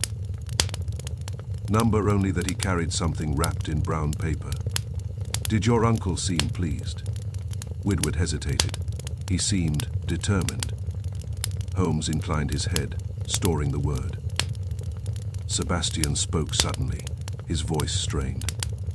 What was in that parcel? Adrian told me nothing. Holmes turned to him. That, Mr. Blackwood, is the question upon which much depends. A silence fell again. The morning light shifted faintly across the polished floor, and somewhere in the house a clock struck the quarter hour with soft insistence. Holmes stepped closer to Edward. You rose early, he said. Earlier than is customary for a house in mourning. Edward's composure did not falter. Sleep was impossible. And you walked directly to the corridor? Yes. Holmes regarded him thoughtfully. And you did not find it strange, he asked softly, that the prince began at the window and ended at your uncle's side, yet did not return? Edward's eyes hardened slightly. I found it monstrous. Monstrous, Holmes repeated. Indeed. He stepped back and surveyed them all once more. Ladies and gentlemen, he said, you are a silent household. No one heard struggle. No one heard wheels. No one heard rope against stone. Yet a man is dead, and evidence has been arranged with deliberate care. His gaze returned to Edward's boots. Evidence, he continued quietly. That would have been more convincing had it not been so precise. Edward's hands clenched briefly at his sides. Holmes inclined his head slightly, as though concluding a minor matter of business. That will be all, for now. The household dispersed slowly, like actors uncertain whether the curtain had fallen. Edward lingered a moment longer, then inclined his head and departed without another word. When the door closed behind him, Lestrade turned sharply to Holmes. "You suspect him?" Holmes did not answer at once. He moved to the window and gazed out over the grey lawns. "I suspect," he said at length, "that grief may be genuine, composure may be practiced, and innocence may polish its boots very carefully." He turned back to us, his eyes cool and incisive. "The flicker you saw, Watson. Did you see it?" "I did," I replied quietly. Holmes nodded. "A man who stages footprints," he said, "must also stage his reactions. But the body is harder to discipline than the mind, and when one hears a truth spoken too plainly, the muscles betray what the lips conceal." Lestrade folded his arms. "You have no proof?" "Not yet," Holmes agreed. "But the corridor, the cart, the coal, and now the silence of this house. They converge." He tapped his cane lightly against the floor. "And when silence is so complete, Inspector, it is seldom because nothing happened. It is because something happened precisely as planned." Chapter 7. The matter of Waite Holmes's mind, once fixed upon a line of reasoning, possessed the relentless steadiness of a machine. He returned from the drawing room not in agitation, as Lestrade did, but in that composed, almost detached humor which always signified that the fog of uncertainty was thinning. Yet the very calmness of his manner made it more disquieting, for it suggested not mere progress, but inevitability. "Watson," said he as we entered the hall, "we must take the murderer's toys and make them answer for themselves." Lestrade, who had followed us with a scowl and a dozen unspoken objections, threw out his hands. "We have questioned them all. We have a missing valet and a nephew, whose boots are too clean. What more do you want?" Holmes's eyes flashed with amusement. "Only truth, Inspector, and truth, unlike men, can be compelled." He dispatched a constable at once with instructions. Within the hour, the handcart from the engine shed, identified by Holmes with that unerring precision of his, was brought by two railway men along the service lane and through the rear gate. It rolled across the damp lawn like some modest instrument of labor, utterly unsuited to the grim importance it had acquired. Holmes had it placed upon the rear grass, beneath the open sky, where any whisper of movement might carry. The fog had lifted enough to reveal the bare branches of the trees and the pale stone of the hall. The air smelled of wet earth and winter. The railway men stood awkwardly aside. Lestrade hovered near the cart as if reluctant to be associated with so undignified a contrivance. I confess that the spectacle, Holmes in his long coat, cane in hand, preparing what appeared to be a childish experiment, had an air almost absurd. Holmes, however, was entirely grave. "Inspector," said he, "if you would oblige me, sit upon it." Lestrade stared. "Sit upon it." Precisely. A faint flush crept into Lestrade's cheeks. His pride, already wounded by the night's puzzles, rebelled at the idea of becoming an exhibit in Holmes's demonstration. Yet the presence of the railway men and constable left him little dignity to preserve. With an ill grace, he climbed onto the wooden base and settled himself as one might sit upon a judge's bench, rigid, affronted, and resigned. Holmes moved to the handles. "Watson," he said, "observe with your ears as well as your eyes." He gave the cart a gentle push. It rolled across the damp grass with surprising smoothness. The iron-rimmed wheels, which might have shrieked upon stone, made scarcely more sound than the soft compression of earth. There was no creak, no rattle, only a faint, subdued murmur, as if the cart itself conspired with silence. Holmes guided it toward the rear gate, over the same ground where the wheel marks had been discovered. Lestrade sat unmoving, his eyes fixed forward in wounded dignity. Holmes stopped. "You perceive," he said. Lestrade climbed down stiffly. "It is quiet enough, so what?" "So," Holmes replied, "a cart may travel in the night without waking a household, particularly in fog and damp. Therefore, the servant's silence is no proof of absence." Lestrade muttered something beneath his breath, but Holmes was already crouching to examine the ground where the wheels had passed. The fresh tracks were plain, two narrow impressions pressed into the wet grass, with the faint ridging of iron rims. Holmes measured them, then compared them mentally with those seen at dawn. "Now," said he, rising, "let us consider the matter of weight." He turned to Lestrade. "You observed the tracks by the rear gate. You noted that the inward marks were deeper than the outward." "Yes," Lestrade replied grudgingly. He brought something in and took it out. Holmes inclined his head. "That is your assumption, and it is a natural one, but let us apply to it the discipline of fact." He tapped the cart's wooden base with his cane. "The return track was lighter upon departure," he said. "One would conclude, as you did, that the cart was less burdened going out than coming in." Lestrade nodded. "If a man carried a corpse inward, the cart would be heavier coming than going." "Precisely," said Holmes. He paused, letting the logic settle like a weight itself. "Yet the wheel marks show the opposite." Lestrade blinked. "The opposite. But," Holmes's voice remained calm, but it dropped lower, more intense. "The outward track was lighter. The inward was heavier. If the cart brought the body to the house, it would arrive heavy and depart light. That is the expected pattern. But consider, the inward track is heavy, the outward is light." "That's exactly what I said," Lestrade protested. Holmes's eyes narrowed slightly. "You misunderstand. The track you call inward, the deeper one, runs from the lane to the base of the house. The lighter one runs from the house back to the lane. That much is certain."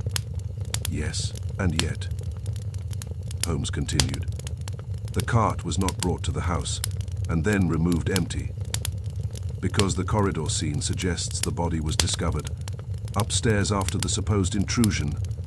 The narrative, if accepted, requires the body to have been present at the time the prints were laid." Lestrade's brows drew together. "I follow you poorly." Holmes sighed softly, not in impatience, but in the manner of a man who must slow his thoughts to match another's pace. "Let us speak plainly," he said. "If Adrian Blackwood was killed in the corridor, then the body never left the house. A cart is unnecessary. Therefore, the cart track exists only to suggest that something was moved, perhaps the murderer's means of escape." Lestrade nodded. "Yes, that is what I asked you at dawn." Holmes lifted a finger. "But if the cart track is meant to suggest an escape, it must show the cart leaving with weight, namely, the murderer or his burden. Yet it does not. The return marks are lighter, not heavier." Lestrade's mouth opened, then closed. His eyes shifted to the faint tracks in the grass, as though they had changed shape. Holmes continued, his voice steady as a surgeon's. "Therefore, the cart track is not a record of escape. It is a record of staging. It implies movement, but not in the direction you think." He stepped closer, his gaze fixed upon Lestrade. "The only pattern consistent with those marks is this. The cart arrived bearing weight, then departed bearing less weight, but the weight could not have been the murderer leaving, for that would increase it. It must have been something removed from the cart before it departed." Lestrade stared. "Removed from the cart at the house?" "Yes." I felt the chill of revelation creep along my spine. "You mean," I said slowly, "that something was unloaded at the hall, then the cart left empty?" Holmes inclined his head. "Exactly." Holmes's eyes flicked toward the upper windows, where the corridor lay hidden behind dark panes. "A body," he said softly, "or a man who would soon become one." Lestrade's face darkened. "But then, why would the body be taken away first and brought back later? That is madness." Holmes's expression grew grave. "Because," he said, "the murderer needed time." He walked slowly across the lawn, as if arranging the sequence in space. "A man dies," he continued, "not in the corridor, but elsewhere, perhaps in a room where his death could occur without sound. His body must be removed from the house before discovery, removed quickly, silently, without alarming servants." He gestured toward the rear gate. "The cart arrives, the body is taken out, Thus the cart grows lighter upon departure. The household awakens. There is no corpse to be found. The murderer, meanwhile, has purchased hours in which to arrange his stage. Lestrade's eyes widened. You mean the body was hidden outside? Perhaps, Holmes said, or carried to the shed, or placed in one of the idle freight carriages. There are many possibilities. The point is that it was not in that corridor during the critical interval. He stopped and faced us. Then, at the proper moment, before dawn, the body is returned. The corridor is prepared. The prints are laid afterward to anchor the scene in deception. The open window, the rope, the coal, all arranged to suggest a single dramatic intrusion. Lestrade swallowed, and the discovery by Edward. Holmes's gaze sharpened. A discovery that conveniently fixes the time. Silence fell between us, heavy as the fog that had haunted the night. Holmes's voice lowered, still further, so that it seemed meant not for Lestrade, but for the very air. The man did not die in that corridor, he said. I glanced toward the rear gate, toward the lane beyond, and imagined in the night a cart moving without sound, bearing its grim cargo. The idea that the body had been carried away and returned, like a prop in a play, was so coldly deliberate that it made the murder itself seem almost secondary to the mind that had conceived it. Lestrade found his voice again, though it was strained. If the body was removed, he said, where was it taken? Holmes's eyes gleamed. That is our next question, and it will not be answered by staring at footprints, however black. He tapped the cart once more with his cane. This, he said, is not merely a vehicle. It is an alibi on wheels. We shall follow it, not to where it wishes to lead us, but to where it must have gone. He turned to me. Watson, do you recall the freight carriages standing idle near the shed? Yes. Holmes nodded slowly. Then, he said, let us see whether any of them has carried a burden more human than coal. Chapter 8 The True Sight of Death. Holmes's remark concerning the idle freight carriages had scarcely left his lips before he altered his course. With that abruptness which always signified a new certainty, the cart, the shed, the corridor, these were links in a chain, but not its anchor. The anchor lay where a man could be killed without cry, without hurried footfalls, without the reverberation of violence through a sleeping house. Below, Holmes said simply, as we re-entered Blackwood Hall by the rear door, where stone swallows sound. Lestrade, who had clung until now to the idea that the mystery's heart must lie upstairs among the black prints, looked momentarily wrong-footed. Yet he followed, for there was a new gravity in Holmes's manner that left little room for protest. We descended by a narrow servant's staircase, which led away from the more respectable portion of the house. The air cooled with each step. The smell changed too, from polished wood and extinguished candles to damp stone, old earth, and the faint sourness of stored provisions. A single lantern cast long, wavering shadows upon the walls, transforming the stairwell into a tunnel rather than a passage within a home. At the bottom was a door of heavy oak, banded with iron. Carter, the butler, produced a key and opened it reluctantly, as though the cellar were some private shame. The storerooms are below, Mr. Holmes, he said, and the wine cellar. There is also an old workroom, unused save when repairs are needed. Holmes stepped through first, his head slightly bent, his eyes already adjusting to the gloom. The cellar corridors were low and arched, the stones sweating faintly. Barrels and crates stood in orderly ranks. Yet the order felt ancient and indifferent, as though the house's foundations remembered older secrets than any of its present inhabitants. Holmes moved without haste, lantern held low. Watson, he said softly, remember the mark upon the wrist, placed and removed. A man who restrains without violence intends not merely to overpower, but to manage time. Lestrade grunted, time again. Holmes gave a slight nod. Always time.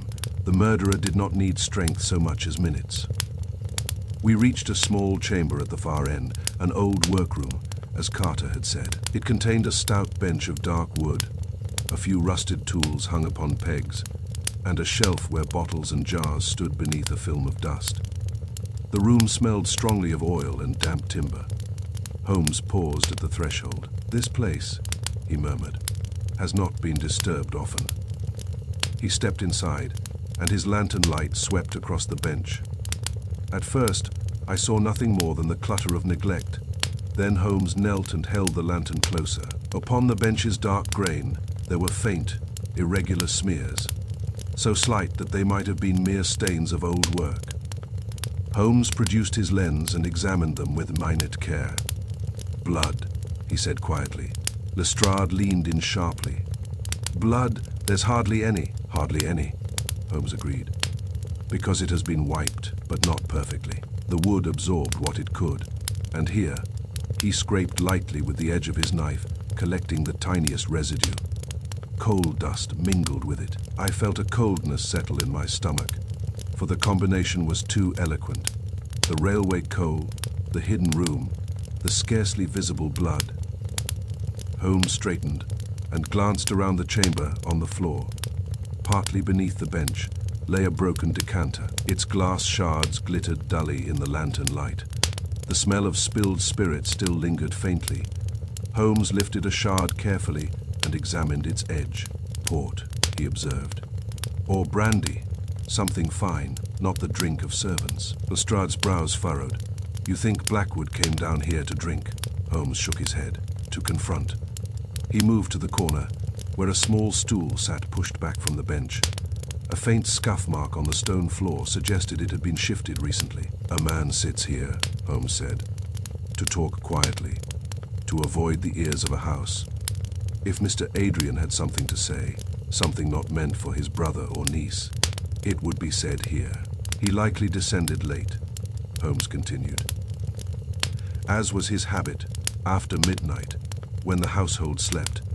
He came not with fear, but with purpose, likely carrying, or having already examined, the parcel of papers fetched from the railway shed. His face upstairs, recognition, tells us he met someone he knew, or believed he knew." "And the restraint?" I asked. Holmes nodded toward the bench. "The mark upon the wrist suggests he was held, not tied with brutality, but secured, perhaps to prevent him reaching for a bell, perhaps to keep him from striking, but the restraint was temporary." Lestrade's voice lowered. "Then how was he killed? There was no wound." Holmes's eyes moved to the broken decanter shard. "A blow need not draw blood to stop a heart," he said softly. "A sharp strike to the side of the neck, for instance, or more likely here." He held the shard up. A heavy glass decanter swung once, with precision. Lestrade swallowed and wiped after.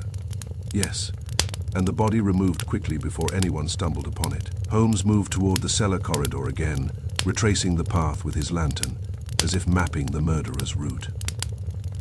"The cart came," he said, "through the rear gate. The body, wrapped perhaps in a cloak or rug, was brought out by this very stair. No creak upon the main steps, no sound in the upper corridors." He paused on the first stair and looked back into the workroom. "The body was borne by cart through the rear gate," he continued. "Concealed briefly at the shed, perhaps in one of the idle freight carriages, where coal dust is common and blood may be overlooked, then returned by the same means once suspicion needed direction." Lestrade's face tightened, and the corridor. Holmes's mouth set in a thin line, a stage, the footprints its script. He climbed the stairs slowly, and I followed, my mind turning over the image, Adrian Blackwood descending in the dead of night, perhaps carrying that mysterious parcel in his hand, perhaps intending to confront someone who had been in quiet communication with him. A single blow in the cellar, muffled by stone. A body removed before dawn, and then the theatrical arrangement upstairs. The coal-black prints, marching with deliberate certainty toward death. At the top, Holmes paused in the servants' passage and leaned his hand against the wall, as though the weight of the deduction pressed physically upon him. "The murderer required time," he said at last, his voice low, "to prepare his inheritance." Lestrade's eyes widened. "Inheritance." Holmes turned to him. "Consider the staging," he said. "It is elaborate, unnecessary for mere concealment. It is designed not simply to escape, but to direct, to fix the narrative in your mind, and in the coroner's, a stranger came, killed, vanished. That is the story. Because if suspicion lingers within this house, if the death appears domestic, then wills are questioned, motives examined, papers searched. But if the murder appears the work of an outsider, then the estate passes smoothly, lawfully, without delay, and whoever stands to gain has time to arrange documents, to retrieve parcels, to remove inconvenient evidence. I thought then of the secret parcel fetched from the railway shed, of Thomas the valet, now vanished, of Edward's polished boots, and that fleeting muscular betrayal when Holmes spoke too plainly. Holmes continued, his voice quieter still. Mr. Adrian did not die where you found him, he said. He died where he trusted himself to be alone with his adversary. He straightened slowly, and in that moment, his tall figure seemed almost to fill the passage, as if the house itself had become too small for the truth now contained within it. Now, he said, we have the sight of death. Next we must have the hand that struck, and the reason it required so much time. Chapter. Igfe, a confession in dust. The corridor had not been disturbed. At Holmes's request, Lestrade had ordered that no servant set foot upon it beyond what necessity demanded. Thus the black prints still lay stark against the pale carpet, their rigid procession unbroken, their false narrative preserved as carefully as any relic. The lamps were lit again, though daylight filtered faintly through the tall windows at the far end. The open casement had been secured, yet the chill lingered, as though the corridor retained the memory of that night's deception.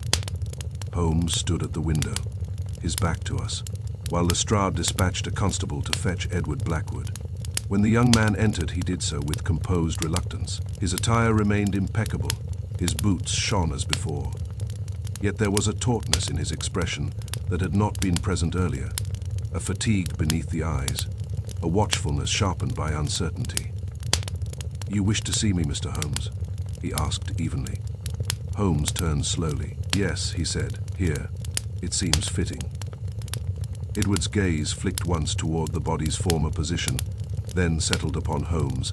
Lestrade remained near the wall, arms folded. I stood slightly aside, notebook forgotten in my pocket, for I sensed that what would unfold required no written record, only attention.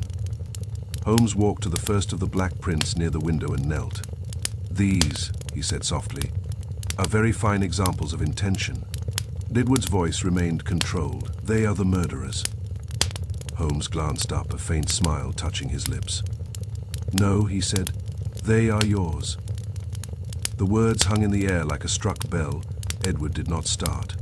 He did not protest. Yet something in his shoulders stiffened. "That is a grave accusation," he replied. Holmes rose and withdrew from his pocket a small cloth parcel.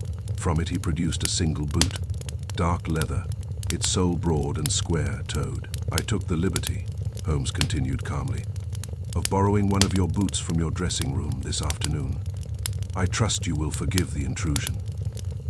A flush crept faintly along Edward's cheekbones. Holmes held the boot up for inspection. "Observe the sole," he said to Lestrade. A distinctive ridge pattern along the edge, barely perceptible yet present. Now observe the print nearest the window. He knelt again and angled his lens over the coal, dust impression. "There," he said quietly, "the same ridge. Not common to every boot. Not present on your uncle's footwear. Not present on the servants."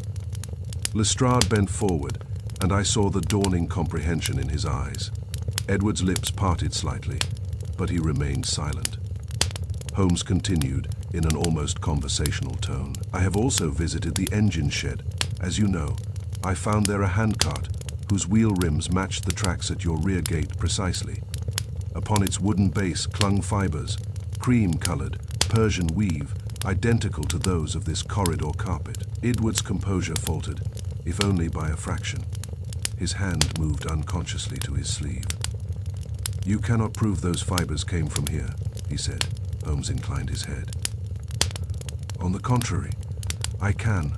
I removed a sample from beneath the stair rod this morning. The twist and die are uncommon. The match is exact."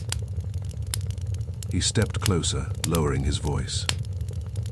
You arranged the footprints to imply a mysterious intruder, someone from the railway. Coal of engine grade was applied to your own boot. You pressed each mark deliberately upon the carpet, ensuring they began at the window and ended at your uncle's side. Holmes dipped the borrowed boot lightly into a small tin he had brought. A tin containing engine coal dust collected from the shed. He then pressed it firmly upon a small scrap of spare carpet Carter had provided from a closet. The imprint was perfect, sharp, each distinct, with dust resting atop the fibers rather than ground into them. Thus, Holmes said, a boot dipped in engine coal may be pressed deliberately upon the floor without transferring soil elsewhere. No accidental scatter, no stray granule beyond the chosen path. He straightened and regarded Edward steadily. You overlooked one principle, he said quietly. Deception must move forward and backward alike. Edward's gaze flickered, just as it had earlier. Holmes gestured toward the line of prints. These march in one direction only. They begin at the window, they end at the corpse. They do not return. You intended that absence to signify escape, some clever vanishing into the night. He stepped closer still, but guilt walks both ways. The silence deepened. Lestrade's breathing seemed suddenly loud in the corridor. Holmes's voice lost none of its calm. Yet there was iron beneath it now. You required time. Time to remove the body from the cellar where you struck him. Time to search his desk. Time to retrieve the parcel he had ordered from the railway shed. You knew suspicion would drift toward railway workers if coal were found. You knew the handcart could carry the body silently beyond the rear gate. You knew fog would muffle wheels. Edward's composure began to fracture, the strain visible now in the tightening of his jaw. You forget, he said hoarsely, that Thomas is missing. Holmes's eyes sharpened. Thomas has fled, he said quietly. The words fell with terrible finality. Edward's breath caught.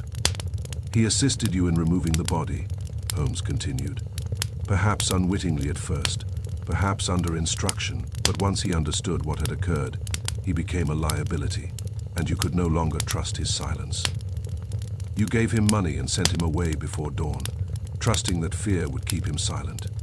The freight carriages at the shed and the service lane offered him easy means of departure. Edward's hand went to the mantel for support. Lestrade stepped forward. Is that true? Edward did not answer. Holmes's voice softened, not with sympathy, but with the solemnity of inevitability. Your uncle descended to the cellar to confront you, he said. He had discovered something concerning that parcel, documents perhaps, that altered the disposition of his estate. He intended to amend his will. You could not allow that. Edward's face had gone ashen. You struck him, Holmes continued. Not in rage, but in calculation. A single blow. You restrained him first, hence the mark upon his wrist. You wished him alive long enough to hear what he knew, but you misjudged your strength. Edward's lips trembled. Holmes went on relentlessly. The body was removed before dawn. You staged the corridor once you had secured the documents you sought. You ensured you would discover the scene at 7, fixing the narrative in place. He paused. You forgot only this, that deception must account for weight. The cart's tracks told me that something was unloaded at the house, not removed. The prints told me they were placed, not walked. And your boots. His gaze dropped once more to the polished leather, told me that you were too careful. Edward's silence deepened into something heavier, no longer resistance, but resignation. The corridor seemed to close in around us. The black prints, once theatrical, now appeared almost pathetic, like ink upon a page whose author had miscalculated his ending. At last Edward spoke, his voice scarcely above a whisper. He was going to disinherit me. He told me in the cellar, said he had arranged new papers, said I was reckless, that the estate must be preserved from me. Lestrade's jaw tightened. So you killed him. Edward closed his eyes. I meant only to stop him, to make him reconsider. The decanter was in my hand. He laughed at me, and I struck. Holmes said nothing. Edward continued, his voice breaking. I panicked. I called Thomas. He believed my uncle had fallen. He helped me carry him. When he understood, when he saw the blood, I knew he would speak. I told him to leave, gave him money. He fled before dawn. Holmes's gaze was unyielding. "And the prince?" he asked. Edward gave a hollow laugh. I thought it clever. A stranger from the railway. Coal dust, a rope, the cart. It would be believed. Holmes inclined his head slightly. "It was clever," he said, "but not complete." Edward's shoulders sagged. "I forgot," he murmured, almost to himself. "Yes," Holmes replied quietly. "You forgot that guilt walks both ways." The Black Prince lay between them, mute witnesses to a deception that had almost succeeded. Edward did not resist when Lestrade stepped forward and placed a hand upon his arm. The young man's composure had dissolved entirely, leaving only a weary acceptance. As he was led away, his gaze passed once more over the corridor, over the window, over the pale carpet that had borne his calculated lie. Holmes remained standing, his face grave and composed. When the footsteps had faded, he turned to me. "In matters of inheritance," he said softly, "men often imagine that time is their ally. They forget that time, like dust, settles everywhere and reveals the hand that stirs it." Chapter XV The Vanishing Steps explained when Edward Blackwood had been led away under Lestrade's solemn supervision, the house seemed to exhale. There is a peculiar stillness that follows the arrest of a guilty man. Not relief, precisely, but the quiet collapse of tension long sustained. Blackwood Hall, which had worn its silence like a mask, now felt merely empty. The servants moved more freely, though in subdued tones. Miss Eleanor had withdrawn to her chamber. Sebastian Blackwood, pale and shaken, remained shut in the study with the family solicitor, summoned at last to attend to the grim necessities of inheritance. Holmes, however, returned to the upper corridor. He stood once more by the window through which the false narrative had begun. The morning light, clearer now, revealed the Black Prince in a harsher truth. What had seemed ominous in lamplight appeared almost theatrical by day, bold, too deliberate, too evenly spaced. Their menace had faded with their mystery. Holmes regarded them with the detached expression of a mathematician reviewing a solved problem. "Theatrical," he murmured.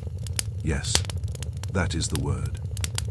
I joined him, gazing down the long, pale stretch of carpet. The prince began at the window, solemn, emphatic, and marched without deviation to the place where Adrian Blackwood had lain. "No returning steps," I said. Holmes inclined his head. And therein lay the illusion. He knelt and passed his gloved fingers lightly above the nearest mark, not touching it, but indicating its precision. "The human mind," he continued, "is predisposed to supply what is absent. A man sees footsteps entering but none departing, and he imagines disappearance, vanishing, a puzzle." He rose and faced me. "But absence is not always mystery. It is often intention. The coal dust, once so bold against the pale weave, now seemed merely an intrusion, a stain imposed upon order rather than an organic trace of movement." Holmes brushed his gloves together gently. "The footprints were planted like a confession," he said. "Not to admit guilt, but to misdirect it." I reflected upon the sequence now laid bare, the descent to the cellar, the confrontation, the fatal blow, the hasty summoning of Thomas, the silent removal of the body by cart, the concealment among freight carriages, the hours gained for searching papers and securing advantage, and finally, the return of the corpse to its staged position beneath the open window. "The handcart," I said slowly, "carried a living man toward confrontation and bore a corpse away from truth." Holmes gave a faint nod of approval. "Precisely, Watson. The cart's purpose was not merely transport, but interval. Edward required time. Time to consider the implications of his uncle's intended alterations. Time to retrieve or destroy whatever lay within that parcel from the shed." "The parcel," I repeated. Holmes's eyes narrowed slightly. "Documents," he said. "New testamentary instructions, the very papers most likely contained in the parcel fetched from the railway shed. I examined Mr. Adrian's desk this morning. There are references to a draft amendment prepared by his solicitor. It appears Edward's allowance was to be curtailed significantly. The estate settled more conservatively. The change would have left him indebted, perhaps ruined. And so he acted. Yes. Holmes turned and walked slowly along the line of prints, his long figure casting a slender shadow over the carpet. He struck not from passion alone, he continued, but from calculation. The restraint upon the wrist suggests conversation preceded violence. Adrian Blackwood did not expect immediate death. He expected persuasion, perhaps reconciliation. He paused at the final print beside the place where the body had lain. The blow in the cellar was swift. The removal was methodical. The staging was imaginative. Holmes's gaze lifted toward the oak paneling, and yet he failed. Because of the cart? I asked. Because of weight, Holmes replied. He turned back toward the window. Consider the chain, Watson. The coal dust was of engine grade, unmistakable to any eye accustomed to such distinctions. The handcart's wheel width matched precisely the tracks at the rear gate. The fibers from this carpet adhered to its wooden base. The swept patch in the shed betrayed recent manipulation, and most decisively, the wheel impressions revealed that something heavy was brought in, not taken out. He smiled faintly. A murderer who wishes to suggest escape must account for the physics of departure. And the prints? I pressed. Holmes's expression grew almost reflective. They were too perfect, too evenly spaced. No variation in stride, no shift of balance near the body. A man approaching another in darkness does not maintain metronomic regularity, and the coal lay upon the fibers, not within them. He stooped and lifted a single loose grain between thumb and forefinger. It was placed, not walked. He let it fall. The absence of returning steps was not mystery, but design. Edward wished to create a phantom, an intruder who came, killed and vanished. He relied upon imagination to do the rest. Holmes removed his gloves and brushed from them the last faint trace of black. In crime, my dear Watson, he said, it is not the mark that betrays the culprit, but the intention behind its placement. The corridor seemed longer now, yet emptier. The black prints no longer suggested pursuit. They suggested folly. Their boldness had undone them. Below us, a carriage rattled faintly along the drive. Lestrade, no doubt, conveying Edward to the station. The sound faded into the distance. Thomas will be found, Holmes added quietly. He fled, but not far. I suspect his testimony will confirm what Edward has already conceded. And Miss Eleanor? I asked. Holmes's face softened. She will inherit under the original will. Adrian's amendments were unsigned. Bitter irony, perhaps, but just. He walked once more to the window and looked out across the grounds. The fog had fully lifted now. The lawn stretched clear and pale beneath the winter sun. The rear gate, so significant in darkness, appeared ordinary, almost trivial. The corridor, Holmes said softly, will be cleaned, the carpet replaced. Life resumes its semblance. Yet for a brief span, it bore witness to a curious lesson. And that lesson? I asked. That intellect without moral restraint becomes theater, he replied. Edward possessed imagination, but not foresight. He constructed a drama and forgot that every scene must obey the laws of weight, matter, and human reaction. He turned from the window at last. Come, Watson. There is nothing further for us here. As we descended the staircase and passed through the quiet hall, I cast one final glance toward the upper corridor. The darkened path upon the pale carpet no longer led to an enigma. It led backward, to a cellar of damp stone, to a moment of rash violence, to a calculated attempt to bend suspicion outward. No phantom had walked there. No impossible vanishing had occurred. There had been only greed, cold, deliberate, and ultimately self-defeating. And thus Blackwood Hall, relieved of its illusion, fell silent once more. Its corridor no longer a stage for mystery, but a reminder that even the most carefully placed footprints cannot outrun the logic that follows them.